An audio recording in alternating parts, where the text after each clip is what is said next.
Hello students, जैसे कि आप सभी को मालूम है कि स्टे ऑन काउंसलिंग में जो एमसीसी की स्टे ऑन काउंसलिंग है उसमें थोड़े से चेंजेस किए गए थे और इस बार फ्रेश रजिस्ट्रेशन जो है वो एमसीसी की वेबसाइट पे आपको ऑनलाइन स्टे ऑन काउंसलिंग के लिए यहाँ पर रजिस्ट्रेशन करने होंगे, जिसकी डेट आपकी 4 जनवरी से लेकर 6 जनवरी तक है। जितने भी कैंडिडेट्स स्टे ऑन काउंसलिंग में पार्टिसिपेट करना चाहते हैं एमसीसी की, जिसमें से आपकी एम्स की seat, BHU, JIPMER, central university, DU की जो सीट्स है वो यहाँ से फिल की जाएंगी। जितनी भी वैकेंट सीट्स हैं, टोटल सीट्स की बात करें तो 2000 प्लस सीट्स अभी भी वैकेंट्स हैं। मैं उसको आपको एक एक सीट मैट्रिक्स आपको बता दूंगा, लेकिन रजिस्ट्रेशन जो है वो आपके आज से स्टार्ट कर दिए जाएंगे। 4 जनवरी से लेकर 6 जनवरी तक आपके रजिस्ट्रेशन यहाँ पे चलेंगे। फिलहाल अभी रजिस्ट्रेशन स्टार्ट नहीं हुए, लेकिन आफ्टर 12 के बाद रजिस्ट्रेशन आपके यहाँ पे स्टार्ट हो सकते हैं। बाकी की डेट्स आपको यहाँ पे दी गई हैं कि जितनी भी सीट्स हैं वो 6 जनवरी तक कॉलेजेस को दे दी जाएंगी।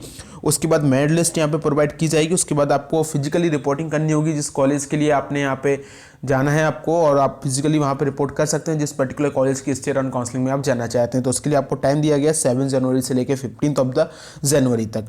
अब इसके बाद बात करूँ मैं आपको सीट मैट्रिक्स की, कितनी वैकेंट सीट मैट्रिक्स है। आप में से काफ़ी सारे स्टूडेंट्स को वैकेंट सीट मैट्रिक्स के बारे में मालूम होगा। जिन कैंडिडेट्स को नहीं मालूम होगा उसके बारे में मैं आपसे इस वीडियो में बात कर लेता हूँ।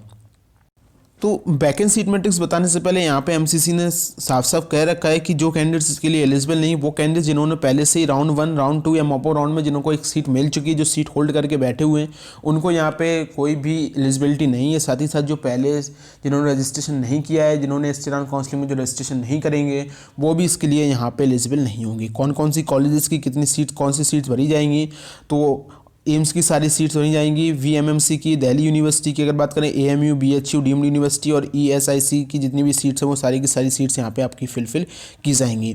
आप देख सकते हैं सारा का सारा कैटेगरी वाइज, कॉलेज वाइज, आपका यूनिवर्सिटी वाइज, डीम्ड यूनिवर्सिटी आपका सीट मैट्रिक्स यहाँ पे प्रोवाइडेड किया गया है एमसीसी ने ऑफिशियली। जिसमें अगर बात करें तो 2463 सीट जो है वो यहाँ पे वैकेंट आपको दिखाई गई हैं।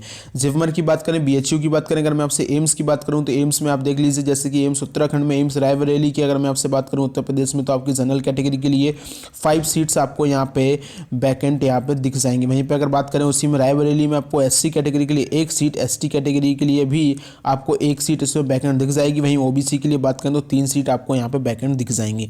तो वैकेंसी आपको सीट मैट्रिक्स में आज यहाँ पे दिख जाएगी। काफ़ी ज़्यादा सीट्स यहाँ पे आपकी वैकेंट है। आप एक बार इनके लिए यहाँ पे ट्राई कर सकते हैं।